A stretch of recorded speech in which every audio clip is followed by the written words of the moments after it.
देख ले, वे कहीं से आए होंगे, जैसे वृक्ष पर आते हैं पक्षी और संध्या बसेरा करते हैं, ऐसे ही विचार मन में आते और निवास करते हैं। आप केवल एक धर्मशाला की तरह हैं जहां लोग ठहरते हैं और चले जाते हैं। एक सराय का मुझे स्मरण आता है। एक छोटी सी सराय थी, वहां कुछ लोग आ रहे थे संध्या को ठहरने को, कुछ लोग जिनका काम पूरा हो गया वो संध्या को विदा हो रहे थे। और एक फकीर उस सराय के बाहर बैठा था और हंस रहा था। एक नया नया आदमी भीतर सराय में आ रहा था। उसने उस फकीर से पूछा, हंसते क्यों हो? उसने कहा, इस सराय को देख के मुझे अपने मन का ख्याल आ गया, इसलिए हंसी आ गई। ऐसे ही कुछ विचार आते हैं और कुछ चले जाते हैं, और मन केवल सराय है, और कोई भी विचार उसका अपना नहीं है। मन केवल सराय है, वहां ठहरते हैं विचार और चले जाते हैं। जरा अपने मन को गौर से देखें तो पता चलेगा, कल जो विचार थे वे आज नहीं है, परसों जो विचार थे वे आज नहीं, साल भर पहले जो विचार थे वे आज नहीं है, 10 साल पहले जो विचार थे वे आज नहीं है, 20 साल पहले जो विचार थे उनका कोई पता नहीं। इन पिछले अगर आप 50 साल जिए हैं, या 40 साल या 30 साल या 20 साल, तो लौट कर देखें 20 साल में कौन से विचार आपके रहे हैं। विचार आए हैं और गए हैं, और आप केवल सराय हैं, ठहरने की जगह। और फिर भूल से समझ लेते हैं कि मेरे। जैसे ही समझ लेते हैं कि मेरे हैं, वैसे ही विचार को पकड़ मिल जाती है और दीवार बननी शुरू हो जाती है। पहला स्मरण चित्त की स्वतंत्रता के लिए जरूरी है, जाने कि कोई विचार आपका नहीं। अगर कोई विचार आपका नहीं है और विचार आते हैं और चले जाते हैं, तो आप कौन हैं फिर? आप क्या हैं वहां? आप निश्चित ही साक्षी से ज्यादा नहीं है, आप निश्चित ही देखने वाले से ज्यादा नहीं। आप वहां केवल एक दर्शक हैं। लेकिन हम तो नाटक में भी तादात्म्य कर लेते हैं, हम तो फिल्म में भी तादात्म्य कर लेते हैं। वहां फिल्म चलती हो और कोई दुखद चित्र आता हो तो हमारे आंसू बहने लगते हैं। इस जीवन में विचार के तल पर भी हम दर्शक से ज्यादा नहीं हैं, लेकिन हम विचार से तादात्म्य कर लेते हैं। वो जो विचार मन के पर्दे पर आते और जाते हैं, उनके हम सिर्फ साक्षी हैं। ख्याल करें, रात आपने स्वप्न देखे, सुबह आप उठे, आप कहते हैं कि स्वप्न आए और गए।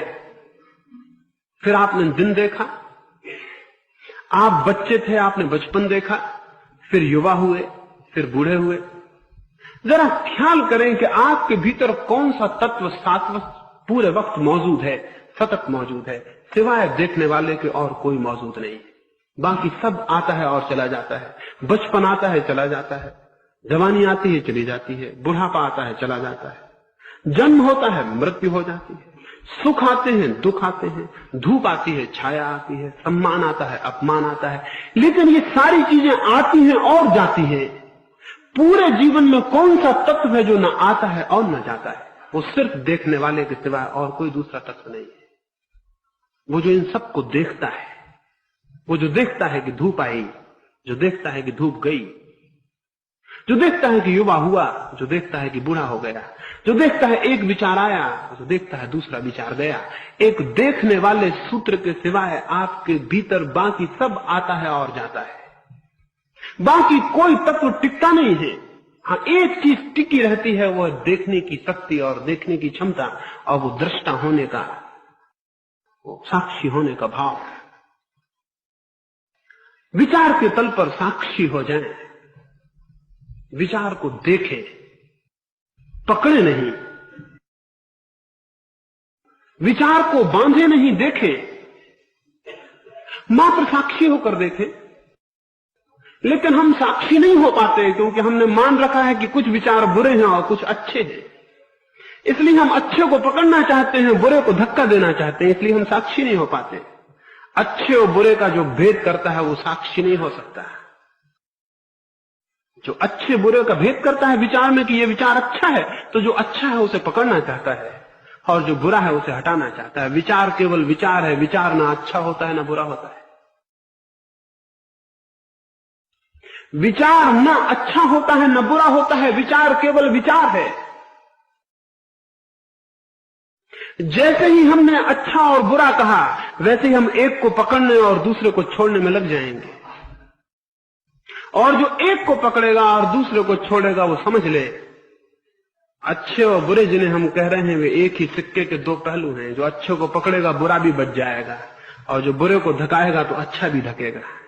वे दोनों संयुक्त हैं, विचार संयुक्त है।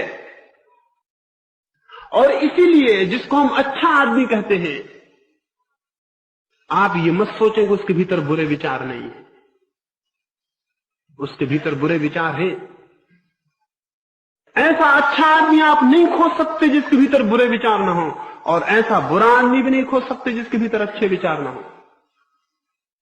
हाँ, ऐसा आदमी जरूर होता है जिसके भीतर विचार ही ना हो, वो बिल्कुल अलग बात है। वो बिल्कुल अलग बात है, उसके बाबत में नहीं अभी चर्चा कर रहा। ऐसा आदमी होता है जिसके भीतर विचार ही ना हो, वो ना अच्छा है ना बुरा है, वो तो आदमी के भी ऊपर गया, वो अच्छी बुराई के ऊपर गया। उसको मैं साधु कहता हूं। उसने ही जाना। जो अच्छे को पकड़ता है वो स्मरण रखे कि बुरा उसके भीतर रहेगा। इसलिए आप ये जान के हैरान होंगे, जो सज्जन है वो स्वप्न में वो काम करता है जो दुर्जन दिन में जागने में करता है, कि बुरा विचार उसके भीतर है। जो दुर्जन जागने में करता है, सज्जन सपने में करता है। और आप बहुत हैरान होंगे जान के कि बुरे आदमी बुरे सपने नहीं देखते, अच्छे आदमी बुरे सपने देखते। बुरे आदमी अच्छे सपने देखते। बुरे आदमी साधु होने के सपने देखते हैं और अच्छे आदमी असाधु होने के सपने देखते हैं। जिसको उन्होंने होश में पकड़ा है और जिसको धकाया है, वो बेहोशी में वापस लौट आता है। वो तो मौजूद था, लेकिन होश में आप उसे प्रकट नहीं होने देते थे, वो बेहोशी में प्रकट होता है। जिसे हम दबा देते हैं वो पीछे दब जाता है, जिसे उभार लेते हैं वो ऊपर निकल आता है। जैसे सिक्के का चेहरा हम ऊपर कर लें तो पीठ नीचे चली जाती है, और पीठ ऊपर कर लें तो सिक्का का चेहरा नीचे चला जाता है। वैसे अच्छा और बुरा एक ही विचार के दो पहलू हैं।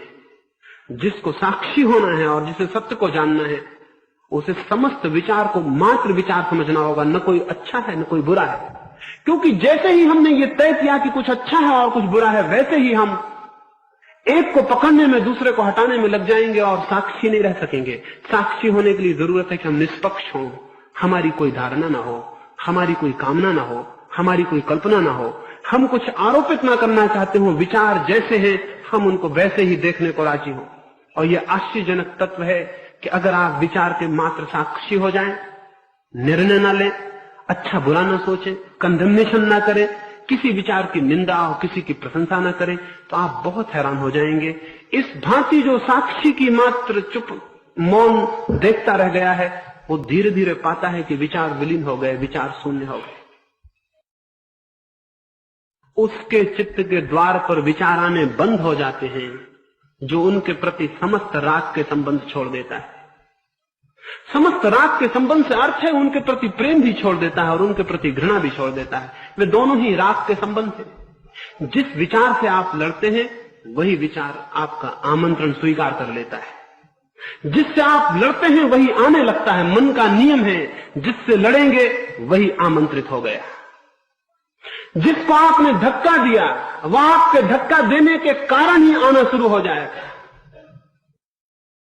इसलिए विचार को न तो लड़ना है, न विचार को स्वीकार करना है, न उसे पकड़ना है, न धक्के देना है। विचार को मात्र देखना है। बड़े साहस की जरूरत है, क्योंकि बुरा विचार भी आएगा और मन होगा कि धक्का दे दे, और अच्छा विचार आएगा और मन होगा कि पकड़ ले। इस मन की ये जो पकड़ने और धक्का देने की वृत्ति है, इस पर थोड़ा सा बोधपूर्वक, विचारपूर्वक, स्मृतिपूर्वक अगर कोई ध्यान करेगा तो ये वृत्ति धीरे धीरे शिथिल हो जाती है और आप विचार को देखने में समर्थ हो जाते हैं। जो व्यक्ति विचार को देखने में समर्थ हो जाता है, वो व्यक्ति विचार से मुक्त होने में समर्थ हो जाता है। जो व्यक्ति विचार को देखने में समर्थ हो जाता है, वो व्यक्ति विचार से मुक्त होने में समर्थ हो जाता है। हम विचार को देखते ही नहीं, हम कभी रुक के ठहर के देखते नहीं कि वहां क्या चल रहा है। आपने शायद ही कभी देखा हो कि आधा घंटे बैठ के आपने देखा हो कि क्या आपके भीतर चल रहा है। वो चल रहा है और आप भी चले जा रहे हैं। वो चल रहा है और आप भी काम किए जा रहे हैं, वो चल रहा है आप खाना खा रहे हैं, वो चल रहा है आप दुकान जा रहे हैं, वो चल रहा है आप लिख रहे हैं, बोल रहे हैं, वो चल रहा है मैं बोल रहा हूं, आप सुन रहे हैं, वो भीतर आपके चले जा रहा है। वो अलग ही चलता जा रहा है। धीरे धीरे आपने उसकी फिक्र ही छोड़ दी कि भीतर क्या चल रहा है, आप अपना किए चले जा रहे हैं। इसलिए आप करीब करीब सोए हुए आदमी हैं।